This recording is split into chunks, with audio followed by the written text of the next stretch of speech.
Bonjour à toutes et à tous, ici Gogots, j'espère que vous allez bien. Dans la dernière vidéo, je vous ai montré comment importer vos cartes de Dungeon Draft vers Foundry VTT, et vu que je voulais pas faire le jaloux, cette fois-ci je vais vous montrer comment les importer vers Fantasy Ground. Alors c'est un peu plus compliqué, il y a quelques étapes en plus à faire, c'est un peu moins bien fait, mais voilà, ça pourra toujours dépanner les utilisateurs de Fantasy Ground. Contrairement à Foundry VTT, avec Fantasy Ground, vous ne pourrez exporter que les informations de murs et de portes. Pour ce faire, on va devoir aller dans Export et on va faire deux exports. Un avec l'Universal VTT, moi je vais enlever la grille, j'en ai pas besoin, et une en PNG. Alors je vais d'abord le sortir en export avec Universal VTT, je vais l'appeler tuto. Une fois que c'est bon, je vais le sortir en PNG.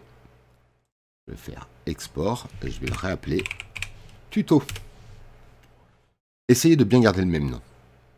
Pour transmettre les informations de murs et de portes à Fantasy Ground, on va utiliser un petit logiciel amateur qui permet en fait de transférer le fichier Universal VTT en fichier XML que pourra reconnaître Fantasy Ground. Alors vous le trouverez à cette adresse que je vous mettrai dans la description. Vous téléchargez le Windows exécutable en cliquant juste ici et ça va vous donner un petit fichier zip.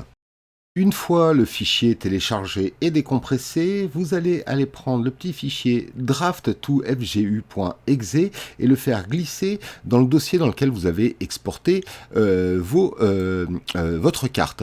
Là où il y a en particulier le tuto.dd2vtt, le format universal VTT.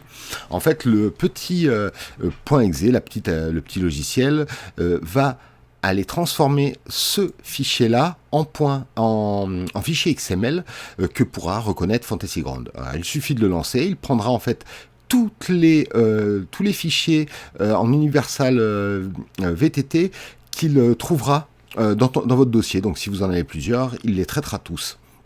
Vous le lancez et vous voyez qu'il m'a créé un petit tuto.xml. Une fois que ça c'est fait, vous vérifiez bien que le tuto PNG et votre fichier PNG et votre fichier XML est le même nom et vous allez les copier tous les deux dans votre dossier de Fantasy Ground. Quand vous êtes sur le launcher de Fantasy Ground, il vous suffit d'appuyer sur le petit bouton juste ici qui va ouvrir votre dossier mère de FG. Du coup, vous allez pouvoir ensuite copier les deux petits fichiers PNG et XML, soit dans le dossier images, et ainsi vous pourrez les utiliser sur n'importe quelle campagne, soit dans une campagne spécifique. Par exemple, moi j'ai campagne test juste ici. Je vais dans images, je fais CTRL-V et ainsi tuto PNG et tuto XML sont dans Fantasy Ground et on va aller voir si ça a bien marché. Une fois que j'ai lancé ma campagne de Fantasy Ground, je vais aller dans Assets, je vais aller chercher en fait une image, vous ne savez pas dans Token, bien dans Image, juste ici, dans le dossier Campaign, et là vous voyez qu'il y a bien ma petite l'image que j'ai importée et je fais comme d'habitude Create Image Record.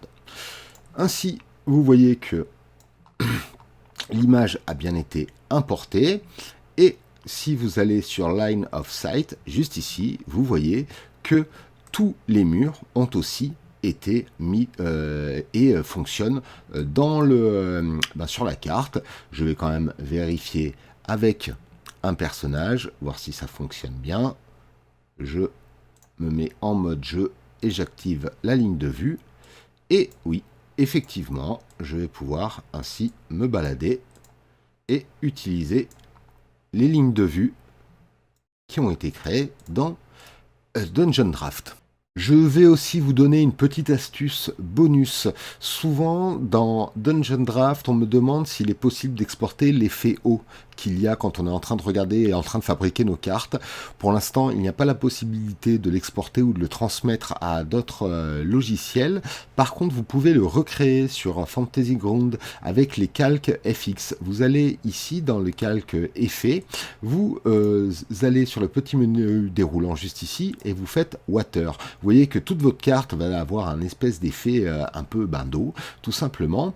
Et vous allez juste appuyer ici sur Enable Mask pour faire un petit masque sur votre effet Water. Et ensuite sélectionner Reveal Area. Alors de base, l'outil va révéler en fait juste cette partie, va donner l'effet juste sur la partie qui est révélée. Alors là, de base, c'est un outil rectangulaire, mais vous pouvez, en appuyant sur Alt, faire un détourage à la main. Bon, je fais ça un petit peu à l'arrache, mais vous allez voir, ça va quand même fonctionner. Hop. Je fais comme ça. Hop. Vous voyez que ça me permet d'avoir l'ensemble avec un petit effet haut. Là, il y a juste cette partie-là que je ne veux pas qu'il y ait l'effet. Et vous voyez, ça me fait un petit effet d'eau. Je peux baisser un petit peu l'intensité. Vous voyez qu'il y a différents petits poteurs juste ici qui permettent de gérer tout ça. Voilà, c'est une petite astuce supplémentaire. Ça peut donner un tout petit peu de vie à vos cartes. Et je sais que c'est quelque chose, les gens se demandaient souvent comment récupérer ça. Sur Fantasy Grounds, c'est une manière de faire.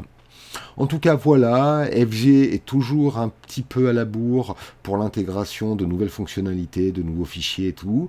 Mais bon, il y a quand même moyen d'importer, de gagner un petit peu de temps. Dans tous les cas, j'espère que ce petit tuto vous aura plu et je vous souhaite à tous une bonne journée ou une bonne soirée suivant l'heure à laquelle vous regardez cette vidéo. Allez, ciao!